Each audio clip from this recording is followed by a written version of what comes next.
This is Women Road Warriors with Shelley Johnson and Kathy Tuccaro. If you drive long haul, short haul, or heavy haul, they're here to empower and inspire women in the trades on tncradio.live. So gear down, sit back, and enjoy. Welcome to Women Road Warriors with Shelley Johnson and Kathy Tuccaro. We're a show that works to inspire and empower women in trucking, in the trades, and every profession. We tackle all kinds of topics and work to encourage women to be their very best with informative guests and women and men who've been champions. I'm Shelley and I'm Kathy. No topic is not allowed on our rig. We tackle the tough topics along with the not so tough topics. And we like to feature experts, champions, and even celebrities who can assist women in being the very best they can be. Weight gain is one of the concerns that so many women have throughout their lifetime. Losing weight can be a real battle, and it's one of the biggest frustrations for women. There are ways to maintain an ideal weight without tearing your hair out. There are things you need to know that no one's ever told you. David Greenwald, also known as Coach David, is a certified health coach and founder of the Leanness Lifestyle University. He's been coaching people from all different lifestyles and careers since 1987. His program helps people eliminate relapses and things like compulsive eating. He teaches about emotional fitness, which other weight loss programs don't. We have Coach David with us today, and we're eager to learn more. Welcome, David. Thank you for being with us. Thanks so much for having me. It's really a pleasure to be here. I'm excited to do the program. Oh, we are too. Yeah. You know, especially with all the New Year's resolutions, I think weight loss is one of the things people want to work on. And it is so tough. People start out on a diet, and a lot of people get on all kinds of different diets and then they stop. What are the things that people need to consider? And I guess before we start, maybe you could tell us a little bit about your background and how you gained the insight and how to lick the weight gain game, if you will. Sure. So as far as I go, for whatever reason in my DNA, I've been interested in fitness since I was a little kid. And I've run various fitness businesses. I was a police officer, grew up in a family. My dad was an electrician. My mom did secretarial work. So grew up, it's kind of very normal Midwest. And, but for whatever reason in my DNA, I've had fitness in it from the sense of for myself. And then as one of the fitness companies that I had started in the early 90s took off and it grew, and the internet was just coming in. So having this strong interest in fitness, I did competitive bodybuilding and powerlifting for a number of years in my 20s and 30s. I was a police officer then. And as a powerlifter, I'm 5'10", and as a powerlifter, I got up to about 235 pounds. And, you know, in powerlifting, one of the thoughts is, you know, get as big as you can, so that way you're stronger. And I did, you know, a pound bag of M&Ms was a pre-workout. And so I got to the point though, where for myself personally, I just wasn't happy with where I was at anymore. And I said, hey, I've got to get this off. Well, having a fitness business, it wasn't the fitness business I have now, but it was a different fitness business. And I had a lot of clients, hundreds of thousands, in fact, because it was pre-internet then. And so in getting off my own, say 50 pounds of excess that I wanted to, I learned a lot. And I've always come at things from an evidence-based perspective. So I was looking at various folklore things and just things that just didn't make any scientific sense to me. Long story short, I did it from an evidence-based perspective. What I learned from that, I was able to bring to the early on clients that I had at the time in this other fitness business, because they were asking me, you know, if we can go back to when the internet first came in and email first started, that was amazing. Two-way communication. Mm-hmm. And so with that, I was able to, people were able to ask me, hey, Dave, and I got this every day. Hey, Dave, what do I need to do to lose 30 pounds, 50 pounds, whatever, and keep it off? And I was trying hard to answer those questions in an email, which I kind of refer to now as back of the napkin, bumper sticker, you know, kind of fortune cookie length responses, excuse me. And I knew I wasn't doing it justice. an email response to a complex issue just was not doing it justice. And so I said that I can't do this. I'm not serving these people like I know I want to. And I really found that I had a passion for this. I had a passion for really wanting to help people get from wherever they are to wherever they wanted to go. Most times it involved weight loss, fat loss specifically. So I wrote a book. It was almost 500 pages. In that book, I discussed the nutritional components, the exercise and activity components, but a biggie that was not anywhere I had found in a book was the emotional fitness components. So this was about now 1999, and I went online with a program. We had to be either the first or one of the very first programs to take nutrition and wellness and weight management coaching online. We did that, been doing that ever since. And honestly, you know, I think so in 99, I was 34. I'm more passionate today about this and helping people than I was even then. It's just that I now know a whole lot more, thank goodness, because when I think about what I knew then compared to what I know now, it's a little cringeworthy. It sounds so logical. And I think that's where people get so frustrated. They try the different programs and they don't work. It doesn't seem to fit. How is your program different? So here's the thing, for any listener who is frustrated with this process, for any listener who's frustrated with, you know, false start after false start, just know you're not alone, and know that no matter what people post on Instagram, most people do not have this figured out. And it's with good reason. What's been delivered over the past 50 years in nutritional messaging and weight management messaging by health educators, professionals, government entities, you know, the Food Guide Pyramid here in the United States, My Healthy Plate, so on and so on and so on. I'm not saying those things are bad. What I'm saying is the messaging has been simplified to the point that it is inappropriate, simplified to the point that it is ineffective. So telling people, for example, you know, that this is just a personal responsibility thing. You just need to pull yourself up by your bootstraps and eat less and exercise more, calories in, calories out. That messaging has been around for 50 years. And what's happened over the past 50 years, in 1970, in the United States, we had an obesity rate of about 15%. Today, in 2023, it's 43%. Wow. So it's been like 2.5 times. We're 2.5 times as a society, more people obese than we were in 1970. So what's happened? Well, as I talk about just a few of these things, it's not surprising that we are where we are. Again, eat less and exercise more, calories in, calories out. As a math problem, that is accurate, meaning people are not so hard to figure out from a metabolic review, meaning, you know, how many calories does somebody need to maintain their weight? How many calories does somebody need to gain weight, to lose weight? The math is not that hard to figure out. Don't get me wrong. There's, you know, individual differences, and we're all, you know, a little different in that way. But just as when, you know, any of us goes to a doctor, we're all different, but we're similar enough that medicine can work with us. We're all human. We all have a heart in generally XYZ position. We have a liver, we have kidneys. So we have enough similarity that medicine can figure us out for the most part. It's that way when it comes to looking at caloric and energy balance, you know, energy intake, energy expenditure. So that's all well and good. And I just say that to lay a premise that there is an equation, there is an energy input, energy output, that if we can follow it, if we can do it, we can go to any healthy weight we want. We can go to any weight we want. We can go up, we can stay the same, we can go down. And that's fine. But that's the calories in, calories out, eat less, exercise more. What's missing is everything else. And the everything else is, how do we do it?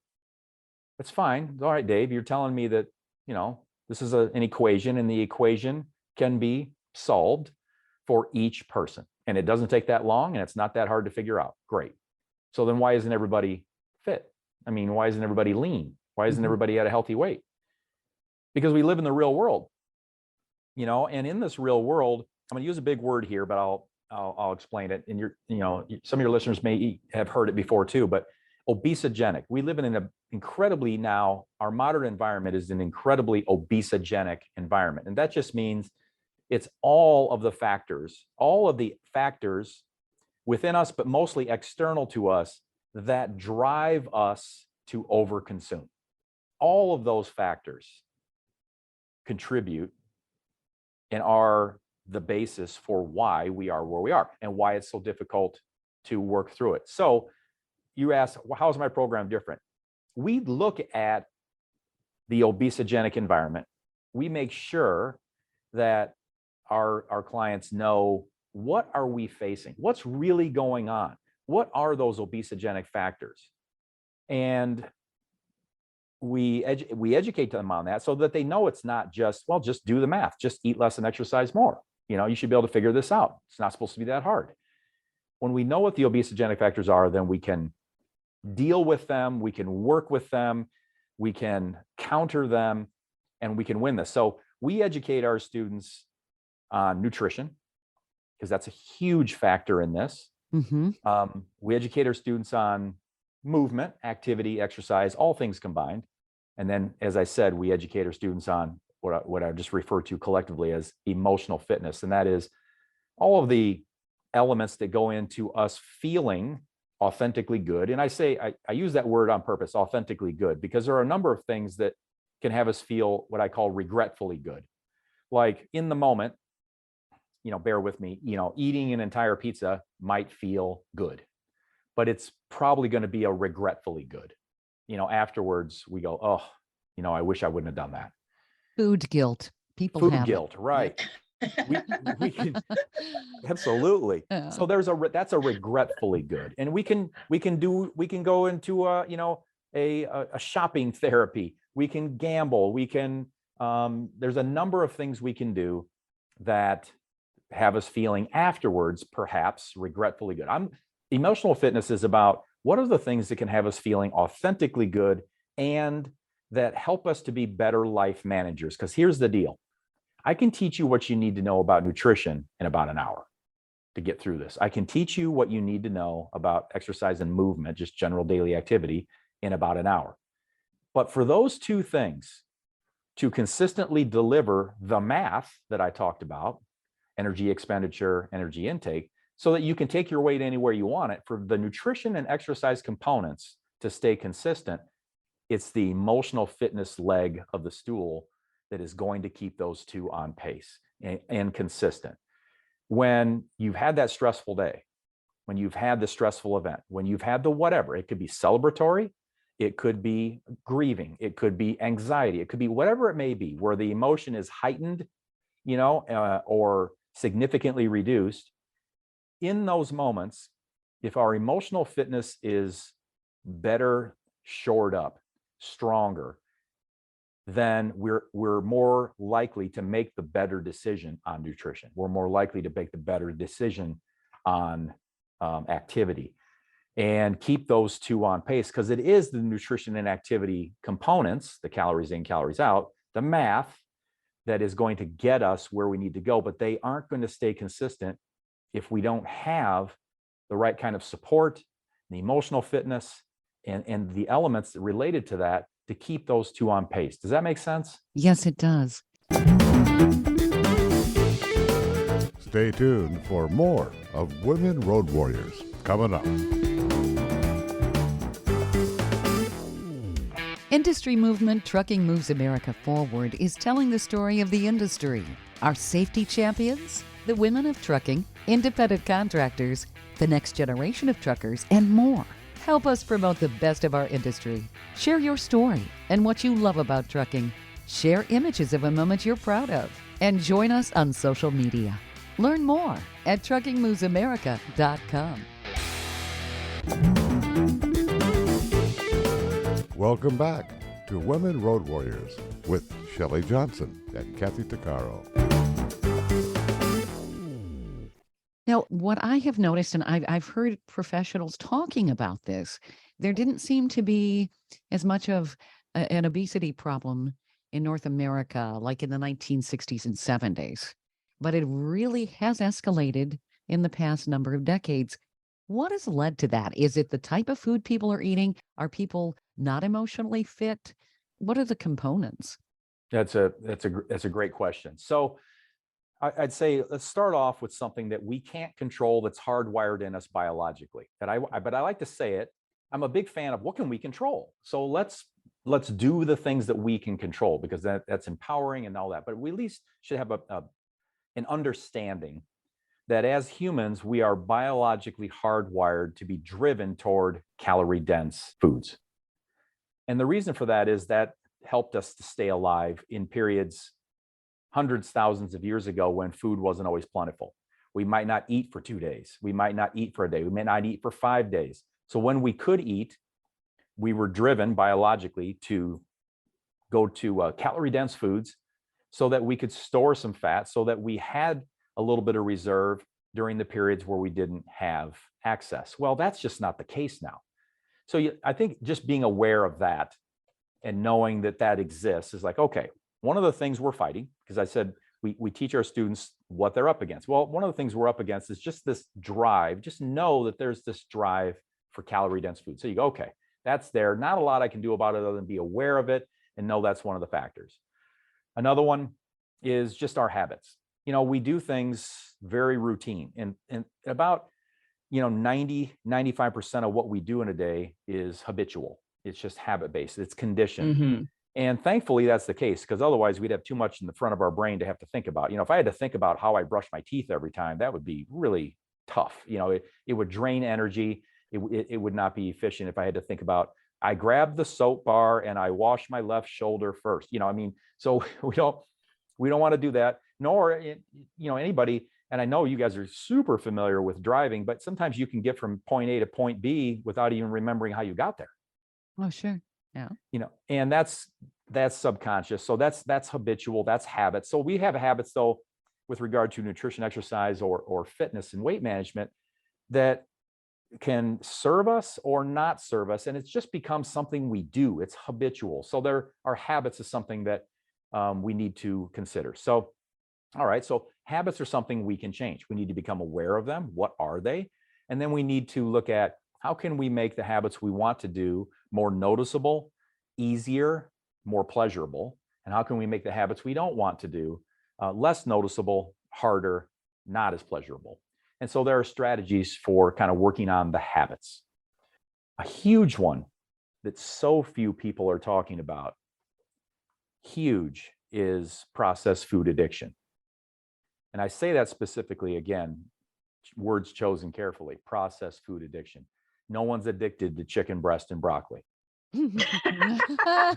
Or Brussels sprouts. Or Brussels sprouts. Right? Oh, you're funny. No one says, I feel emotional, give me a chicken breast and some broccoli. No. Right. Sure. Yeah. I want the chocolate pudding, man. Right. Yeah. Right. And so, and I'll say I'm giving it a little bit of leeway when I say processed food addiction, but really it's ultra processed food addiction. So what people are unaware of is this. Think of it this way. This is a huge thing.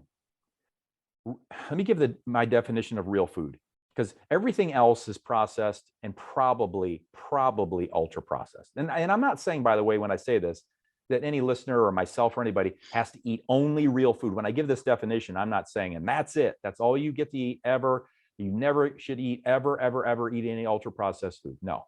But the definition of real food is, this is going to help give the information we need to understand processed food addiction. Real food is, and I'll say this a couple times, the whole or minimally processed edible parts of plant and animal that, if anything else is added to it, it is only those things commonly found in kitchens. Let me say it again. Whole or minimally processed edible parts of plant and animal, where the only thing that's been added to it, if anything, are those things commonly found in kitchens. So if it's a jar of marinara, for example, and the ingredients are tomatoes, salt, basil, garlic, oregano, it's food. It's real food. Mm-hmm. Right? Even though it's packaged, it's real food. So there are plenty of packaged foods that are real food. They're processed because they have to be processed to be put in the jar. Right. But they are still real food. Everything else is probably ultra processed if it's not real food. It's the things that, I think it was you, Shelley, that said, I'm not sure, I don't want to put words in whoever's mouth, that said, it's the, give me the pudding, you know? That was Uh, me, Right. Kathy. Yeah, sorry. yeah, Sorry, yeah. So it's My like, pudding addiction. right. So it's like give me the donut, give me the pizza, give me the whatever the thing is, the thing that everybody knows, the chips, that, you know, it just goes on and on. You Sure. guys, anybody listening knows what I'm talking about. It's going to be the thing that you find yourself going to when things are stressful, when things are celebratory, when things are depressing, when things are sad, when things feel overwhelming. When you want some relief at the end of the day, you feel like you just want to check out, you want to on and on and on. Again, we don't go to chicken breast and broccoli or Brussels sprouts. So No. processed food addiction is huge. And what happens is, and what people are unaware of, is because it is a substance addiction, if we're unaware and we keep listening to the message that's gotten us from 15% obesity in 1970 to 43% today, if we keep listening to the message of all things in moderation, everybody's heard that, all things in moderation. There are no bad foods. I'm not saying there are bad foods. I don't look at things as food as good or bad. I look at, now that you guys know my definition of real food and everything, just about everything else is ultra processed. What I say is, it's not whether it's good or bad. Let's not put that on it. It's not about trying to figure out, is this healthy or not? I don't even go that route. What I say is this: is it real food, and does it work for you?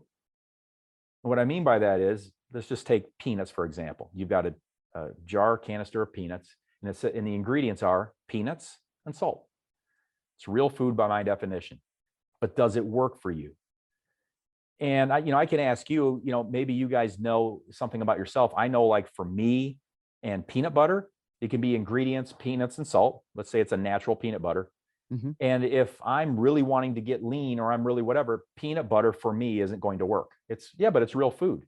It doesn't work for me. And the reason it doesn't work for me is I will overeat it. A serving for me is a tablespoon that is about 3.5, 4 inches high. Yeah, I mean, you only had 1 tablespoon, but I didn't tell you how big of a I had tablespoon. 1 tablespoon, and it was about a half cup. Right. And so it's real food, but in that way, I may overeat it. It doesn't work for me. Nuts can be that way. Someone could say, we can look at, the nuts and you say, is it real food? You look at the ingredients, you go, yes, it's real food. Does it work for you? No, I eat the whole jar at a time, or I eat too much of whatever. So you've got kind of a couple aspects there. Does it work for you? But also there could be an allergy. Again, someone could have a peanut allergy, or you could have something else. But the allergy is probably not as common as with respect to does it work for you as do you overeat it. And so one of the things that we teach is, if it's real food, we don't want to stand our ground with fists clenched and go, it's real food. You said it was real food, therefore it is, but does it work for you? And if your honest answer is no, then we say, then for a period or at certain times or whatever, then 0 is better than 1. Okay. So at times, for certain things, none is better than some. If you can't control it, and it's not, by the way, that is not a moral failing. When I say can't control it, it's because it has an addictive quality to it. So there's no moral failing here. It's not your fault. We just look at it from an objective view and say, like a substance of abuse, whether it be alcohol, nicotine, other harder drugs, whatever it may be, if you have an addiction to that, it's not a moral failing that you have to abstain from it to win. Mm-hmm. So certain things in the nutrition space, certain things in the food space, you may have to abstain to win. And it doesn't mean you have to abstain all the time. It may only be at certain times of the day. It may only be in certain conditions. It may only be at certain locations. It really varies. And we help our clients develop a plan that is personal for them in that regard, if that's even necessary. Because I don't want to make it sound like every single person that comes in is treated like an addict and they all have to do, just nothing but abstinence. and they never get to eat anything that tastes good ever again. That's definitely not the case at all. But we do consider it. And most programs don't consider processed food addiction. They still adopt the all things in moderation. There's no such thing as bad. They still use that term, bad and good, healthy and unhealthy. Right. And again, just to make it clear, I can't stress this enough. It's not about healthy, unhealthy, bad, or good. Is it real food and does it work? So I'm gonna hush because I know that I'm monologuing here, but no, that's fine. But these are just some. There's a a couple more worth considering. But these are just some of the major factors, that drive obesity because they are obesogenic. Because processed food itself is addictive for many people, that in and of itself is obesogenic, meaning Sure. obesity promoting. The fact that these substances of abuse are addictive, they drive a higher likelihood of obesity. Stay tuned for more of Women Road Warriors coming up.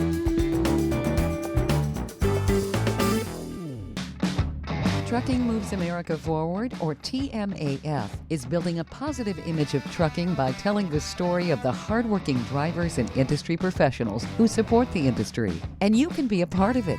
Learn more about TMAF and how you can join and be a part of the industry movement working to build a strong image of trucking by visiting TMAF's website at truckingmovesamerica.com. You can also follow us on Facebook, Twitter, Instagram, and our latest channel, TikTok. Welcome back to Women Road Warriors with Shelley Johnson and Kathy Tuccaro. David, in our previous segment, you were saying that processed foods are obesogenic. They cause a huge part of the problem with weight gain. They add sugar to so many of the processed foods. And then you've got the added thing, the tactile response. It's crunchy. That's fun to crunch on stuff. It's much more fun to crunch on, say, a bag of Doritos than sit down with celery. How can we substitute and really get turned on by crunching on celery? Which is better for us? Absolutely. It's a great question. So one of the things that we just kind of in this same vein, one of the things we help our clients focus on is one of the tenets I have on the emotional fitness side is focus on what you want, not on what you fear or don't want.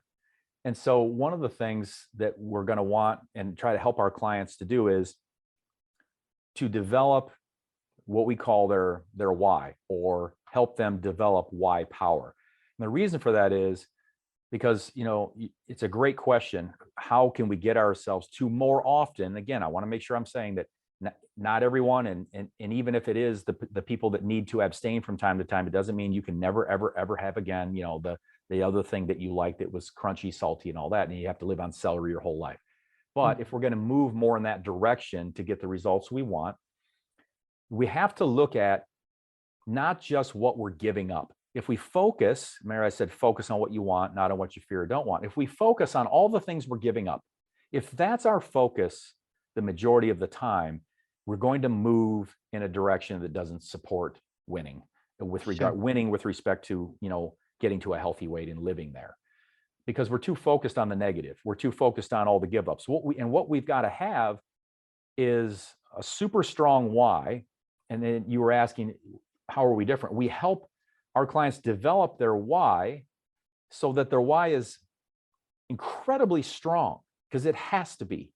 And the reason, let me come at it this way. And I'll ask you, because I'm already going to know the answer, I think anyway. How often are you guys late for work? Never. Never. Yeah, exactly. When I was 19, that wasn't true, but right. You're forgiven, youth, the whole thing. Yeah. But that's almost always the case. I've polled my clients and other people, it's almost never. And you go, all right, if you've got children, if you do, when was the last time they needed you to pick them up from school and you just blew it off? Never. Right. I ask a parent, they're like, never. Or, oh my God, one time I was 10 minutes late and I wanted to, punish myself or whatever the case is. That you can be a human. But generally speaking, 99.9% of the time, the answer is never. And I look at those two things and you look at all of the pain and negative sometimes it is to go to work, especially when you work for someone else. But you got to go to work, so you're never late. And so do you always go when you're feeling in a good mood? No. Nope. You always go No. only when you feel perfectly well and you don't have a sore throat, or no. Do you only go when things at home and the relationships at home are always happy? If the relationships are strained at home, you just say, I'm not going to work? No, you still go. And the reason you go to work and you're there on time and you do it is because your why for the benefits of going to work and what you get from it are so strong that you will do it. And this is kind of the definition of willpower. You'll do what needs to be done when it needs to be done, whether you feel like it or not. Yeah. And part of this, you're kind of going back to the celery thing, is we want to get our focus on all the good that we're going to get our focus on where we want to go, where we want to be, the person we want to be, how we envision ourselves when we're at the better health, the better weight, the better fitness. And we want to focus on those things so that we are more driven to it. We have to have a why, because our obesogenic environment is so strong, because the forces, the external forces, think about all the advertising, think about all the fast food restaurants, convenience marts, marketing, all the stuff, social events, just the way it's thought of with regard to celebrations and parties. And it's all around us every day, 24/7.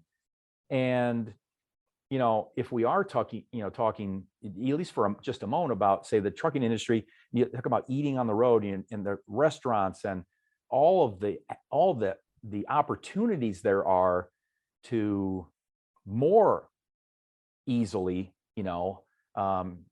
consume the ultra processed, highly addictive things. Sure. We have to have a why that is incredibly strong, because it has to get our focus where it belongs. That affects people in every industry when you think about it. Convenience is something people don't have the time. Kathy, you were saying that weight loss, weight gain, all of that, it's a battle that a lot of drivers where you work are having. Yeah, well, in the heavy equipment, the industry of the trades, you sit in equipment like where I work, Dave, just to give you an idea, is I work in Northern Canada, so we fly up here, we live in a camp, and we're here for 14 days. We work 13-hour shifts. I leave at 5:15 at night. I get back at 7:15 in the morning. The kitchen that is here, all the food is supplied, all the portions are all pre-cut, so you just can go in the lunchroom and grab whatever you want. There's a whole section that's all pastries and cookies and donuts and all that crap. When you go in the kitchen lineup, they literally slap the food on, and you can walk out with a plate full. So people have this plate full of food. What do? They eat it all. And as like as you can pick and choose, of course, you have the fruits and the vegetables and all that, but it's people tend to gravitate to the pastries. Now, sitting in equipment, you're not, by the time you get off the equipment in the morning or at night, whenever, you're tired, you're sore. And they built us just recently, 2 months ago, they built us the biggest gym, and it's got the basketball court, it's got they brought in personal trainers, they set up classes, they got, all this amazing gym. There's only a fraction of people that go. Now, I personally, I have 2 years ago, I became celiac, and it really limits my diet intake, which is fabulous because it taught me all about food. I knew nothing. And now, like, I eliminated all meat. I'm basically vegan. I can't handle any dairy, all these things. So it just made me reassess things. But although you can do all the proper food and eating, and yes, I lost weight, I still have I have no thyroid. I'm 50. I'm going to be 54. My metabolism shifted. Sitting in equipment is not healthy, or trucking for long hours. Right? It doesn't matter what kind of job. So I have to push myself to get up earlier and go to the gym and do stretching and sign up for the classes. And what I have found, like just simply doing things like yoga, am I good at it? No, I have zero balance. I keep topping over. I'm like, like, how the heck do they do that? But it's the mental habit that I've created for myself that has made the shift in everything that I do. Not only does it benefit me physically, it has helped me with depression, and it has helped me shift through different because like I'm a recovering alcoholic. I have almost 11 years sober, and I find if I don't keep myself on top of it, I shift my addiction from the same addictive behavior that my thinking patterns when I was drinking to after work, I'll go, like I was saying earlier, I'll go grab 5 chocolate puddings, not just one. I'm going to grab 5 and I'm going to Sure. bring them back to my room and I'm going to sit there and eat them, not all 5, but maybe 3, per se, because of that same mental attachment. Sure. So I've had to really step back and reevaluate everything that I do and why I'm doing it. Exactly what you've been talking about.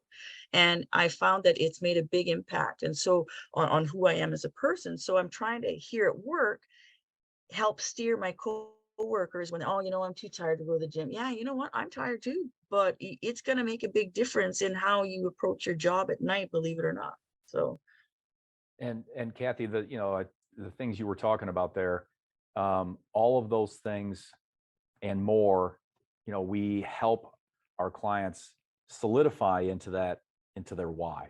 And because it's really easy to forget, it's like at times it you can, is. right? You can be like, I am really motivated for this reason and this positive reason, and it does make me feel better in this way, and I do this and I feel this, and it And then does you give me slide down that slippery slope slowly. Yeah, right. old habits, right? And then and because we are talking about and addictive substances like the chocolate pudding and the various things, the pastries and all that, those are the ultra processed addictive substances.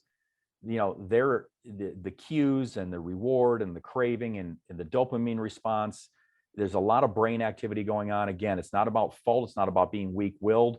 And that's one of the things I wanted to say about that why power and making sure that it's, fully developed, and that it's a living document. So it's always like being updated. It's always being refined. It's always being reviewed.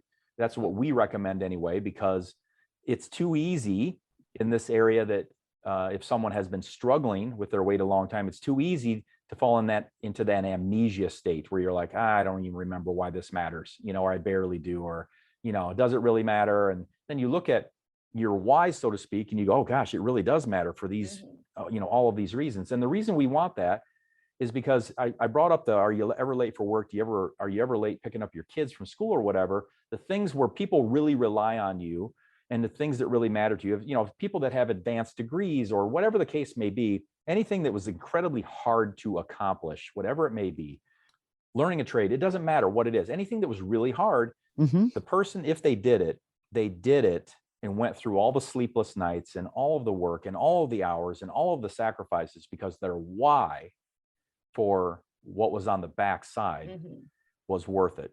Sure. And so when people say, and I want to make sure any listener knows, you're not lacking willpower. You go to work on time, you're never late. You pick up your kids, you're never late. You've accomplished other things, regardless of what it is that were difficult. You've done those things. You've demonstrated you have incredible willpower when the why power is driving it.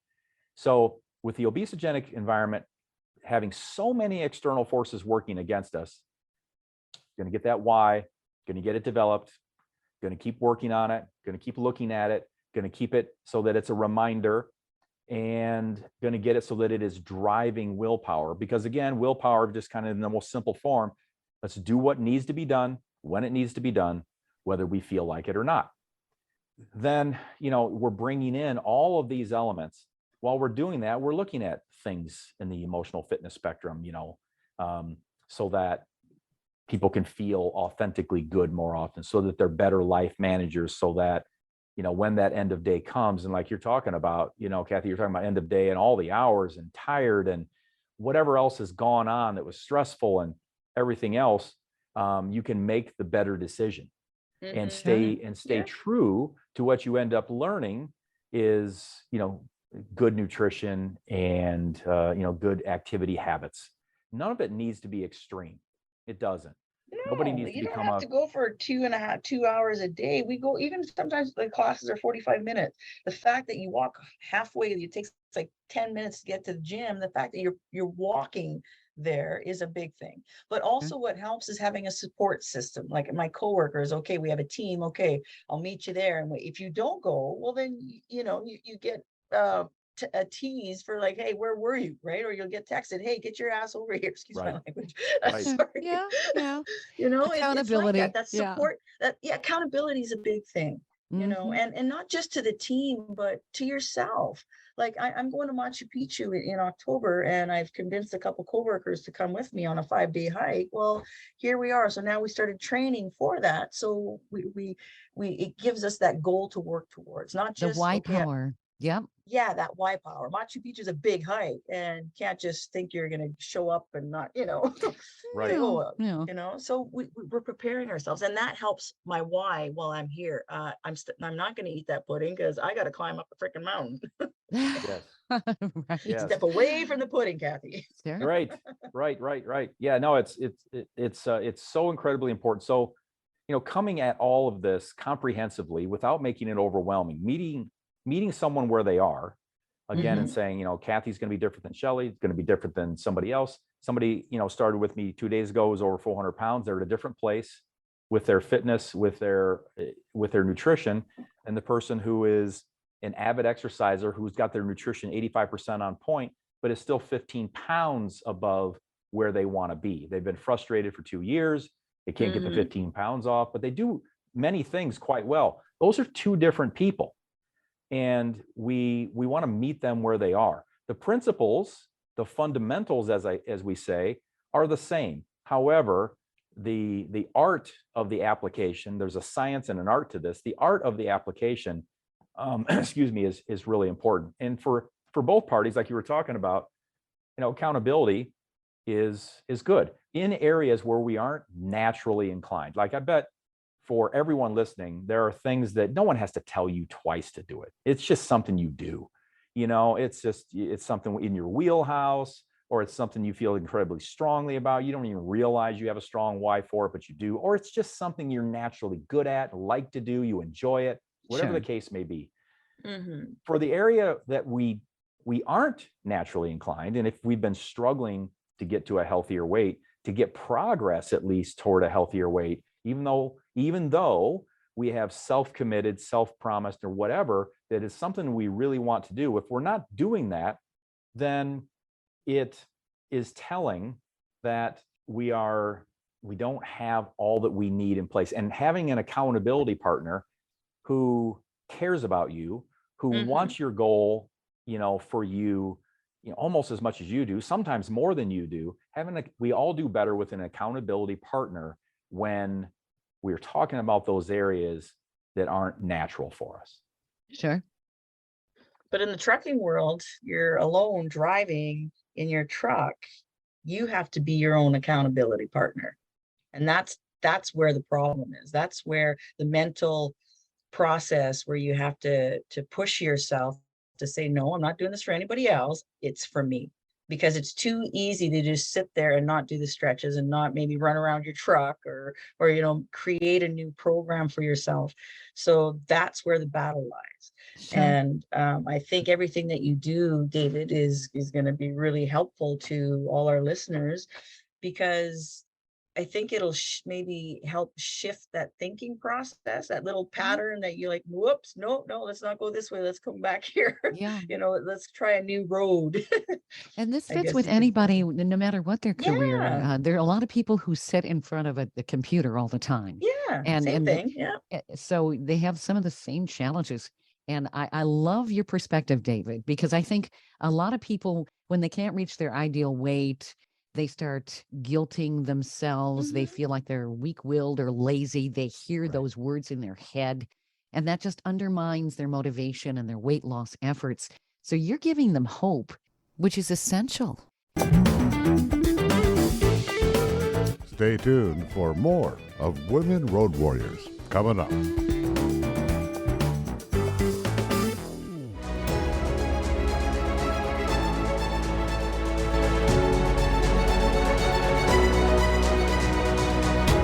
Kathy Tuccaro is nothing short of amazing.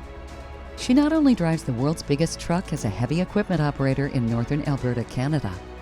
She's an international motivational speaker and the author of Dream Big, an autobiography about overcoming a lifetime of trauma and abuse that led to dreams of success. Kathy inspires people the world over to change their lives and improve their self-worth. Her book will change your life. She's passionate about personal growth and believes anyone can change their circumstances and overcome their obstacles if they believe in themselves. Her life will amaze you and seriously inspire you. Be sure to order a copy of her book, Dream Big, on Amazon.com.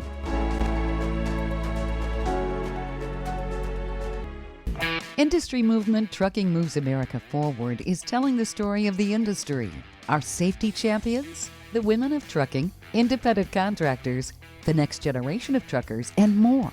Help us promote the best of our industry. Share your story and what you love about trucking. Share images of a moment you're proud of. And join us on social media. Learn more at truckingmovesamerica.com. Welcome back to Women Road Warriors with Shelley Johnson and Kathy Tuccaro. Now, you work with people remotely, am I correct?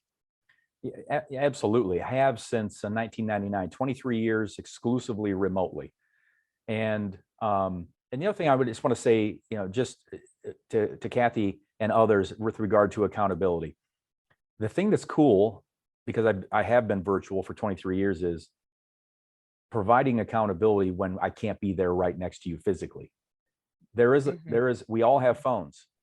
And one of the ways that we help with accountability is giving at times, and at all the times there are certain levels of accountability, but sometimes there's a heightened level of accountability where we are on a text basis, texting, where we're looking for this, and it isn't something we would do 24/7, 365, because there's only so many, people and so many resources, but it is a level that is possible. And while no, I can't physically come grab you and have you, make the better choice, if you're being checked on, and then you also are being asked and you willingly decide to check in with a coach or with somebody that you've got as accountability. The thing about a coach is that we're more trained to we want to be friendly. We want it to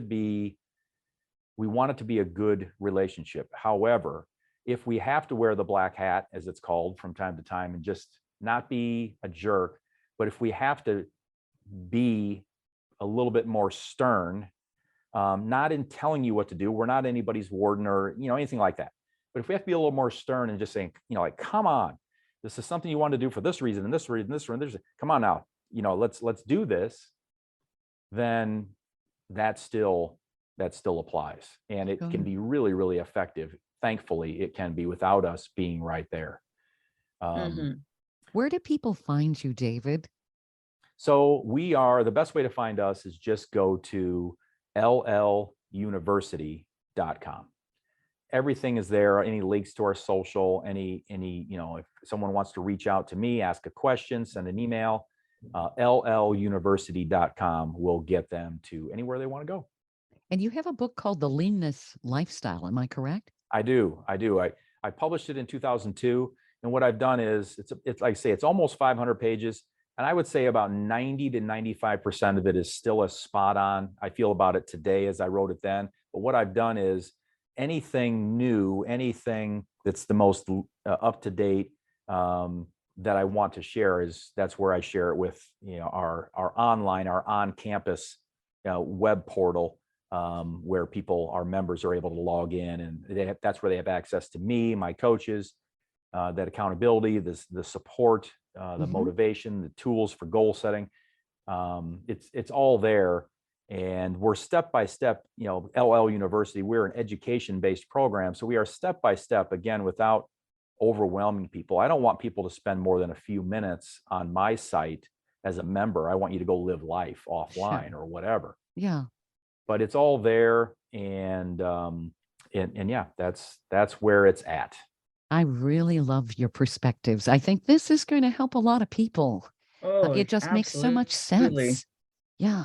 I hope that that's, I hope, thank you so much, by the way, for having me. I hope that the message I get across is this, and sometimes it's hard, in a segment, but I hope that everyone listening knows that if it's not your fault that you have struggled.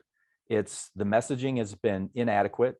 Some messaging has been outright lies. There's everything from good intentioned people that give, half-baked answers and half-baked solutions and all things in moderation and just eat less and exercise more. And then there are outright charlatans, and there's everything in between. But the messaging has not been adequate. It's not a wonder if you're not overweight or obese. It's almost surprising that you're not, because of the obesogenic factors, all of those things working against us that we can overcome. We can win this, but not with the messaging and system that's been taught to date. And I have the evidence for that is, again, 43% obesity now compared to 15% in 1970. That says it all, doesn't it? Yeah. It's crazy. I'll leave my part with just this. You can win this. You can. I am more hopeful now, today, even in the crazy world we're all living in, than I was 20 years ago. And it's because I have such a better understanding. I can communicate that so much better as far as what we're really facing. And we have the strategies in place that are within your control to get a handle on exactly, what you're feeling, how to manage life better, how to really understand what's really going on with nutrition, what's really working for you, and also how to kind of put it all together so that you still get to live life. Again, no one wants to just live on chicken breast and broccoli. We're not addicted to it, but we don't also just want to just live on that. There is life to be lived, and food is a part of our life. It's a part of celebration. It's a part That's of, right. everything. So we take all of that in consideration. I just want to encourage anyone, whether you do my program or whatever, if it's got the right components, the right education, and the right everything, you can win this. Don't ever give up. Thank you so much, David. You have been a wonderful resource here, and I think you're going to help a lot of our listeners. Thanks so much for having me. You've been listening to Women Road Warriors with Shelley Johnson and Kathy Tuccaro. If you want to be a guest on the show or have a topic or feedback, email us at info@tncradio.live.